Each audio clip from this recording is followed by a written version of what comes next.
Halo, assalamualaikum warahmatullahi wabarakatuh. Selamat pagi. Alhamdulillah luar biasa pada pagi hari ini kita semua bisa berkumpul dalam ruangan yang alhamdulillah sangat besar ini bersama seluruh pemuda dalam rangka kegiatan penyuluhan anti korupsi. Oke, sebelumnya saya memperkenalkan diri saya, nama saya Yudi Prastio. Untuk membuat semangat pada pagi hari ini dalam rangka penyuluhan, izinkan saya untuk menyanyikan sebuah lagu dengan tema anti korupsi.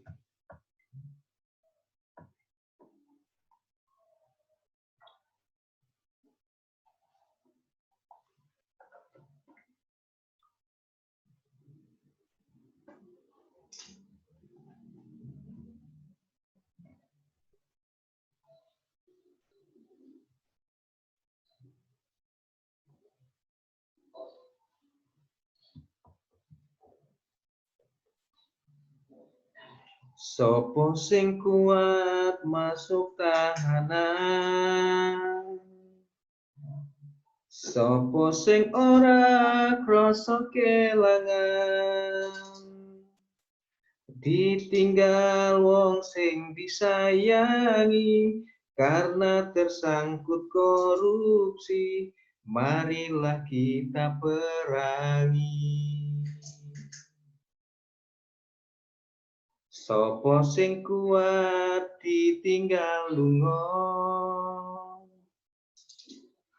sopo sing atine ora loro, korupsi merusak negara, menyengsarakan wong liya, awas kowe mlebu neraka.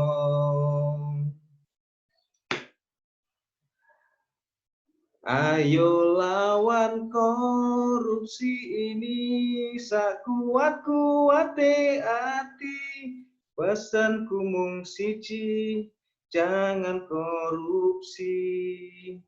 Iso kumung nyuwun, ayo kita lawan, semoga korupsi iso cepat hilang.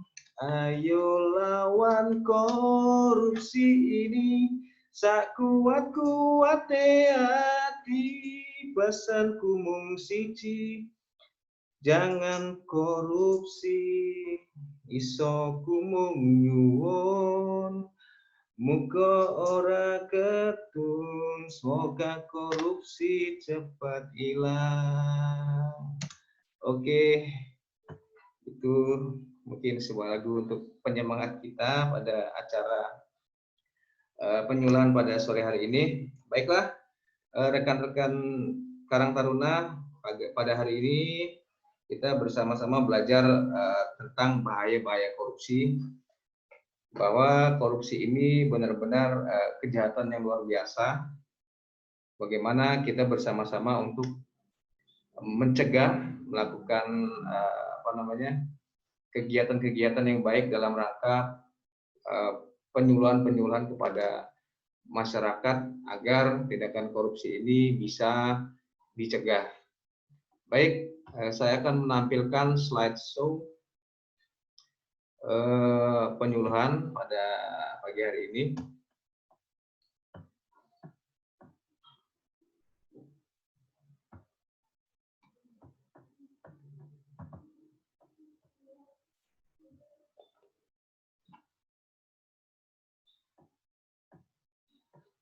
Ya. Baik, kegiatan pertama kita untuk melakukan penyuluhan sosialisasi korupsi ini bahwa kita harus sasaran dan tujuan penyuluhan. Yang pertama adalah meningkatkan pemahaman pemuda Karang Taruna akan bahaya korupsi. Yang kedua, menumbuhkan sikap anti korupsi terhadap generasi pemuda yang akan datang, di mana pemuda ini adalah ujung tombak bangsa ini sebagai generasi penerus bangsa. Jadi kita harus menanamkan sikap-sikap integritas anti korupsi itu dimulai dari sekarang ini, dan juga menanamkan nilai integritas dari sikap anti korupsi pada pemuda. Topik penyuluhan pada pagi hari ini yaitu apa itu korupsi, usaha pencegahan korupsi, apa itu biaya sosial korupsi, dan dampak dari korupsi. Baiklah, kita masuk ke materi pertama, yaitu pengertian korupsi berkembang dengan begitu banyak definisi. Hal ini disebabkan karena definisi korupsi dapat ditemui dalam berbagai perspektif, baik mulai arti kata secara harfiah, pendapat berbagai pakar, maupun berdasarkan legislasi yang mengaturnya. Secara internasional, belum ada satu definisi yang menjadi satu-satunya acuan di seluruh dunia tentang apa yang dimaksud dengan korupsi. Oke, definisi korupsi berasal dari bahasa Latin, corruptio. Kata ini sendiri memiliki kata kerja corrumpere yang artinya buruk, busuk, menggoyahkan, memutar balik, atau menyogok.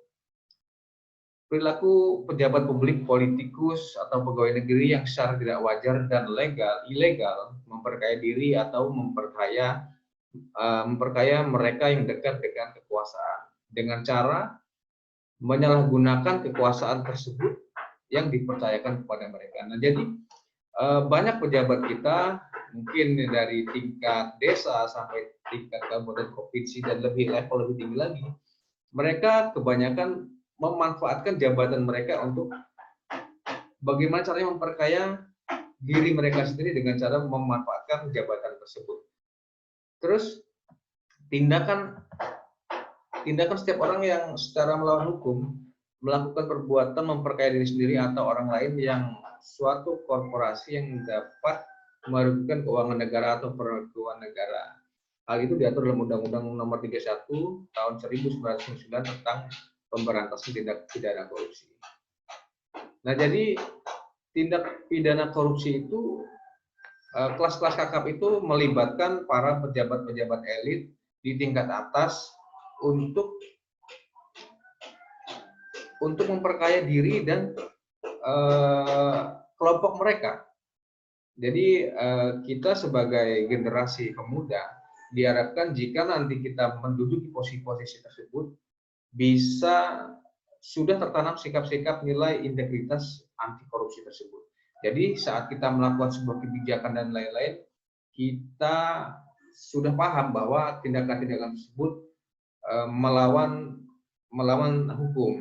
Jadi kita sangat berhati-hati karena korupsi bisa merugikan banyak masyarakat dan negara. Jadi usaha-usaha mencegah korupsi diantaranya dalam penanganan kasus tindak pidana korupsi sektor bisnis diperlukan kerjasama yang erat antar lembaga penegak hukum dan pihak berwenang terkait lainnya, termasuk komitmen dari pimpinan serta sistem monitoring dan pelaporan masyarakat yang berbasis IT. Pemidanaan terhadap korupsi sangat penting dan perlu ditangani secara serius mengingat hal ini berdampak terhadap iklim usaha yang sehat. Namun penerapannya perlu dilakukan dengan payung hukum yang jelas. Jadi penanganan ini benar-benar kita memiliki sebuah undang-undang agar KPK memiliki payung hukum yang jelas untuk menjerat para pelaku korupsi tersebut. Korporasi juga harus memperkuat kepatuhan internal dan bermitra dengan pemerintah demi menciptakan iklim usaha yang bebas dari kecurangan korupsi. Tujuan akhir dari usaha-usaha pencegahan korupsi ini dan tentang korupsi bertujuan mewujudkan Indonesia seutuhnya dan masyarakat Indonesia seluruhnya yang adil, makmur, berdaulat, dan tertib berdasarkan Pancasila dan Undang-Undang Dasar 45. Untuk mewujudkan masyarakat Indonesia yang adil, makmur, dan sejahtera tersebut, perlu secara terus-menerus diingatkan usaha-usaha pencegahan dan pemberantasan tindak pidana pada umumnya serta tindak pidana korupsi pada khususnya. Jadi, kita seluruh warga Indonesia harus bersama-sama terus-menerus meningkatkan usaha-usaha pencegahan korupsi yang terjadi dari tingkat level bawah sampai level yang lebih tinggi. Dalam rangka mencapai tujuan tersebut yang lebih efektif untuk mencegah dan memberantas tindak pidana korupsi, undang-undang ini memuat ketentuan pidana yang berbeda dengan undang-undang sebelumnya, yaitu menentukan ancaman pidana minimum khusus, pidana denda yang lebih tinggi, dan ancaman mati yang merupakan pemberatan pidana. Selain undang-undang ini memuat juga pidana penjara bagi pelaku tindak pidana korupsi yang dapat membayar pidana tambahan berupa uang pengganti kerugian negara. Nah, jadi untuk memberantas korupsi ini memang harus diberikan hukuman yang lebih berat agar para pelaku korupsi ini jera dan memberikan efek pada yang lain agar tidak melakukan tindakan sama karena hukuman yang diberikan sangat berat. Biaya sosial korupsi itu biaya sosial kejahatan itu dihitung dari 3 hal, yaitu biaya antisipasi kejahatan, biaya akibat kejahatan, dan biaya reaksi terhadap kejahatan. Maka nilai kerugian keuangan negara merupakan biaya sosial eksplisit, dalam hal ini adalah biaya akibat korupsi. Nah, di sini ada contoh biaya korupsi, konsep biaya sosial korupsi. Nah, biaya sosial korupsi kejahatan dihitung dari 3 hal yang tadi sudah disebutkan di atas, biaya penegakan hukum, pencegahan korupsi, biaya penahanan dan biaya penjara, biaya pengadilan, serta biaya jasa. Nah, nanti rekan-rekan bisa melihat referensi ini pada Google atau di situs KPK mengenai biaya-biaya sosial tersebut untuk mengetahui lebih detail dan lebih rinci. Dan definisi korupsi menurut Undang-Undang Korupsi, Pasal 2, nomor 1, perbuatan melawan hukum. Nomor 2, memperkaya diri sendiri atau orang lain atau korporasi. Nah, nomor 2 ini yaitu, ini korupsi ini juga tidak dilakukan secara sendiri, namun bisa berjamaah, bahkan korporasi pun ikut terlibat di situ, yang dapat merugikan keuangan negara atau perekonomian negara. Nah, ini sangat berbahaya sekali. Jadi seharusnya Indonesia ini maju, tetapi dengan adanya tindak pidana korupsi ini, Indonesia bisa perekonomian lumpuh dengan adanya para koruptor di negara kita ini. Nomor 3, menyalahgunakan kewenangan, kesempatan atau sarana yang ada padanya karena jabatan atau kedudukan. Ini kita bahas tadi bahwa ada oknum-oknum pejabat yang memanfaatkan jabatannya untuk mengeruk kekayaan negara dengan cara-cara memanfaatkan jabatan dan kedudukan tersebut. Nomor 4, memperkaya diri sendiri atau orang lain atau korporasi. Nah, ini sudah kita bahas tadi, bahwa kejahatan korupsi ini bisa dilakukan sendiri, berjamaah, atau bahkan melibatkan sebuah korporasi. Nah, ini adalah subsidi koruptor. Siapa yang dibebani? Nah, yang dibebani dari para koruptor adalah masyarakat Indonesia. Kenapa? Karena kerugian negara biaya sosial eksplisit 203,9 triliun, namun putusan hukum finansial hanya 21,26 triliun, hanya 10,42%, kawan-kawan. Jadi sisanya 180 sekian triliun itu hilang. Nah, terus siapa yang menanggung nanti? Nah, selisih kerugian sebesar 182 itu siapa menanggung? Ditanggung oleh pembayar pajak di Indonesia. Itu siapa ya? Kita semua. Nah, hasil-hasil pajak yang disetorkan negara itu dikorupsi oleh para koruptor kelas kakap.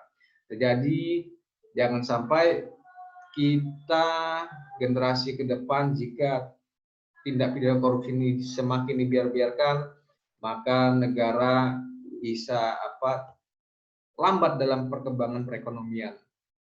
Jadi mari kita bersama-sama menularkan kebaikan pencegahan korupsi ini kepada seluruh masyarakat, seluruh pemuda, agar Indonesia semakin baik ke depannya, dan para generasi pemimpin bangsa ke depan adalah orang-orang pilihan yang sudah mengerti, paham, dan takut akan tindak pidana korupsi tersebut. Dampak-dampak korupsi yang terjadi ini sangat luas sekali ya. Tidak hanya secara negara pasti sangat sangat merasa rugi, dan juga masyarakat pun dirugikan di situ. Tindakan korupsi merupakan tindakan yang sangat merugikan negara. Korupsi mengakibatkan melambatnya pertumbuhan suatu negara, pertumbuhan ekonomi terutama, menurunnya nilai investasi, meningkatnya kemiskinan, serta meningkatnya ketimpangan pendapatan. Bahkan, korupsi juga dapat menurunkan tingkat kebahagiaan masyarakat di suatu negara. Ini benar sekali. Saat korupsi merajalela, banyak sekali ketimpangan-ketimpangan kemiskinan, tindakan-tindakan tidak adil dari masyarakat untuk mendapatkan hak-haknya pada negara.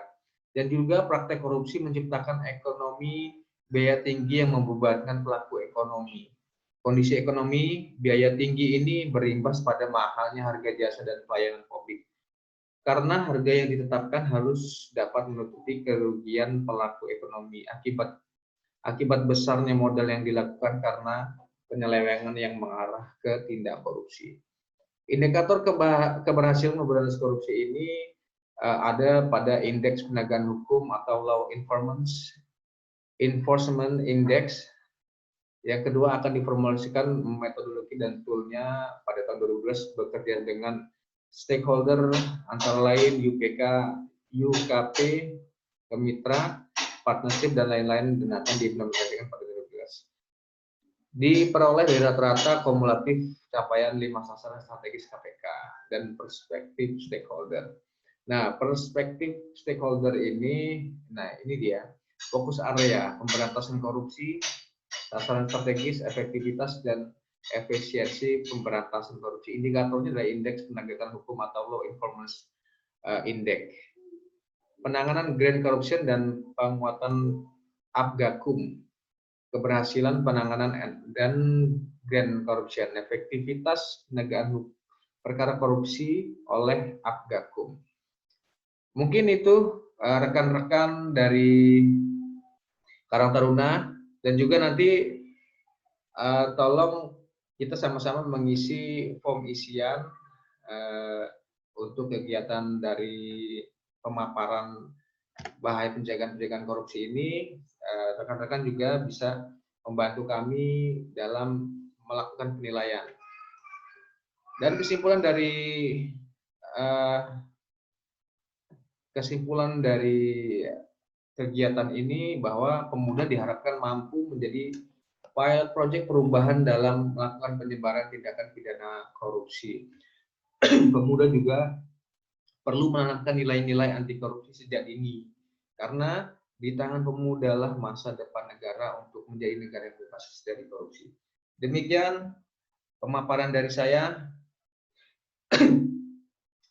Mungkin jika ada sedikit banyak kesalahan dari saya, itu semata-mata dari saya dan kepada Allah SWT, dan saya akhiri penyuluhan pada sore hari ini. Mungkin ada pertanyaan, nanti boleh kita tanya jawab. Dan saya akhiri, wassalamualaikum warahmatullahi wabarakatuh.